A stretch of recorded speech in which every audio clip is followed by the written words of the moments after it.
So today we are going to be changing the fuel filters on a 2014 F350. Things you'll need: OEM fuel filters. So right there we want to make sure you have the OEM. Part number is FD4615. This includes both the primary and secondary fuel filters. You'll need a 32 millimeter socket, a pick to get the O-ring off, a rag, and then a oil pan to catch any draining fuel. So let's go ahead and get under and see how it looks. Alrighty, so we are underneath on the driver's side, and what you're looking for is that device there. That's your fuel filter. So on some videos I have seen people actually opening the petcock and draining some of the diesel out, but the service manual actually says to leave this closed. Turn this 3 turns after disconnecting the sensor for your water and fuel sensor. There's a check valve that once this has been turned at least 3 times, it actually closes the fuel supply to this filter, and then you can then open the petcock and drain whatever diesel and water might be in this housing. So we're gonna try what the factory service manual says to do. So first things first, we're gonna remove the water and fuel sensor. So just has a little tab, you depress and wiggle off, no problem.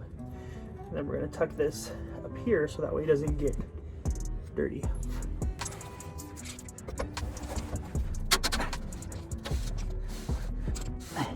Okay, that's 1.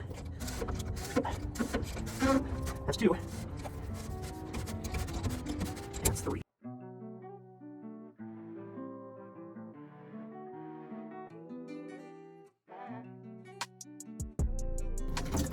There it goes. What we're gonna do is we're gonna clean that out too.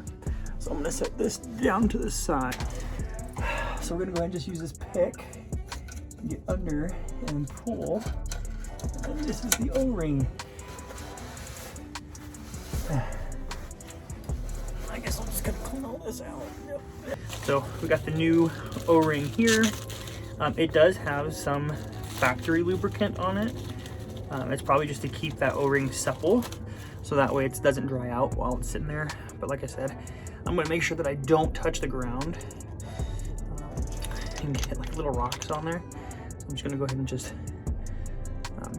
put a little film of diesel oil on there. And again, the goal here is to try to keep a clean surface here, so that way we get a good seal. And then I'm just gonna kind of put it in the channel and roll it up in there. So next up here is we're gonna open up our filter and put our filter in there. Just clicks in, fits pretty good. And then I'm gonna go ahead and reinstall.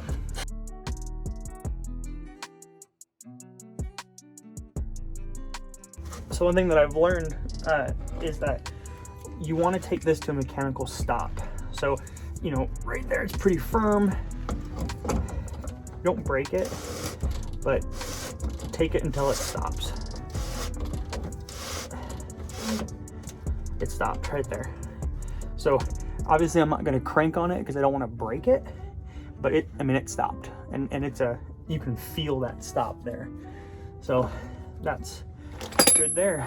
So now what we're going to want to do is just kind of wipe this off, and remember we opened this petcock, so we're going to want to close that. Just going to kind of clean everything off, make sure that we don't have any drippies, and then we can grab our plug for our water and fuel sensor, make sure we have the right orientation, and then we'll just pop it back on until it clips. There's a lot of air in here. Air in the fuel system is bad news bears.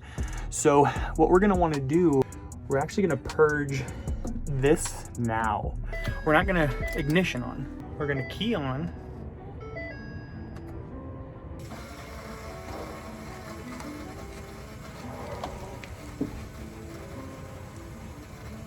Alrighty, so we've cycled it 5 times. This will be the 6th time. So we're gonna go ahead and cycle it this time. And then we're gonna try to start it and see, make sure that it starts up okay.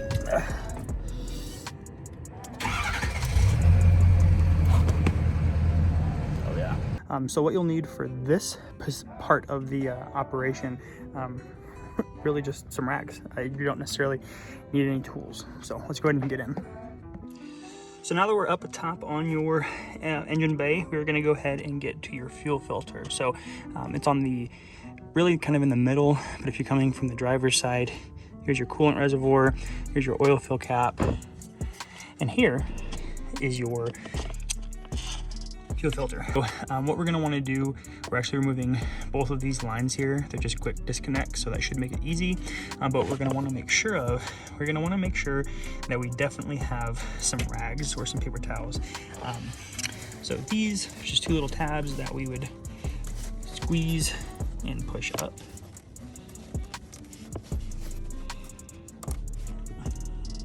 So that one's up. And then on this one, there's just 2 tabs we pull here. Remove this line first. Easy, and then we'll move this line. And we'll just push and pull. Easy. That didn't make too much of a mess, that's pretty good. And then this we just turn, and then we lift out. Simple enough. So this one is just the opposite of installation. So we're gonna take that rubber cap off, and then we'll set it back into the groove, turn it a 1/4 turn, and then rehook up our lines.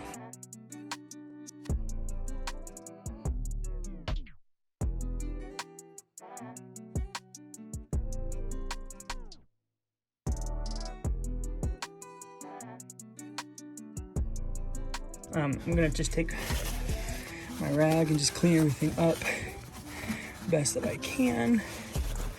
And then we're going to do the same process of cycling this 6 times for 30 seconds each to purge the air from the system.